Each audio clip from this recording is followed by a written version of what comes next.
ನನ್ನ ಪ್ರಕಾರ mobile villain ಅಲ್ಲ. ನಾವು ಅದನ್ನು ಹೆಂಗೆ ಯೂಸ್ ಮಾಡ್ತೀವೋ ಡಿಸೈಡ್ ಆಗುತ್ತೆ ಅದು ವಿಲನ್ನ ಅದು ಹೀರೋನಾ ಅಂತ. ಕೆಲವು ಮಕ್ಕಳಿದ್ದಾರೆ, they use the mobile for the right purposes, they get the right information, prepare for the exams also using the mobile. ಮಕ್ಕಳಿಗೆ ನಾನು ಏನು ಹೇಳ್ತೀನಿ ಅಂದರೆ,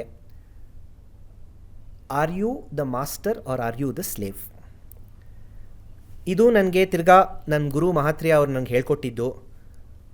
if you are the master of the mobile, ನಿಮಗೆ ಯಾವಾಗ ಬೇಕೋ ಆವಾಗ ನೀವು ಮೊಬೈಲಿಗೆ ಹೋಗ್ತೀರಾ. ಮೊಬೈಲ್ ನನ್ನನ್ನು ಯಾವಾಗ ಕರೆಯುತ್ತೋ ನಾನು ಆವಾಗ ಮೊಬೈಲಿಗೆ ಹೋದರೆ I am the slave. For example, WhatsApp ring tone ಆಯಿತು ಅಂತ ಹೇಳಿದ ತಕ್ಷಣ ನಾನು ಏನೇ ಮಾಡ್ತಾ ಇರಲಿ ಅದನ್ನು ಬಿಟ್ಬಿಟ್ಟು ಫಸ್ಟು ಚೆಕ್ ಮಾಡಬೇಕು ಮೆಸೇಜ್ನ, then I am the slave. But even if that WhatsApp message ringtone comes, I will get back only after the next 1 hour because I am doing this homework. Then I am the master. Are you the master or are you the slave? You are the master if you go when you call, when you want. You are the slave if you go when you are called. Problem ಏನು ಅಂದರೆ, it is not knowing what is right, it is doing what is right. ಇದನ್ನು ದುರ್ಯೋಧನಾಸ್ ಪ್ರೆಡಿಕಮೆಂಟ್ ಅಂತ ನಮ್ಮ ಗುರು ಮಹಾತ್ರಿಯಾ ಅವ್ರು ಹೇಳ್ತಾ ಇದ್ರು. ದುರ್ಯೋಧನಗೂ ಇದು same problem ಇತ್ತು.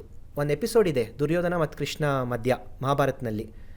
ಕೃಷ್ಣ ಬಂದು ದುರ್ಯೋಧನಕ್ಕೆ, ಇದು ಮಾಡೋದು ತಪ್ಪು, ನೀನು ಯಾಕೆ ಹಿಂಗೆಲ್ಲ ಮಾಡ್ತಾ ಇದೆಯಾ, ಇದು ತಪ್ಪು ಅಂತ ನಿಂಗೆ ಗೊತ್ತಿಲ್ವಾ ಅಂತ. ಇಮ್ಮಿಡಿಯೇಟ್ಲಿ ದುರ್ಯೋಧನ ಏನು ಹೇಳ್ತಾನಂದರೆ, ತಪ್ಪು ಸರಿ ನನಗೂ ಗೊತ್ತು, ನನ್ನ ಪ್ರಾಬ್ಲಮ್ ಏನು ಅಂದರೆ, even though I know it is right, I am unable to involve in it.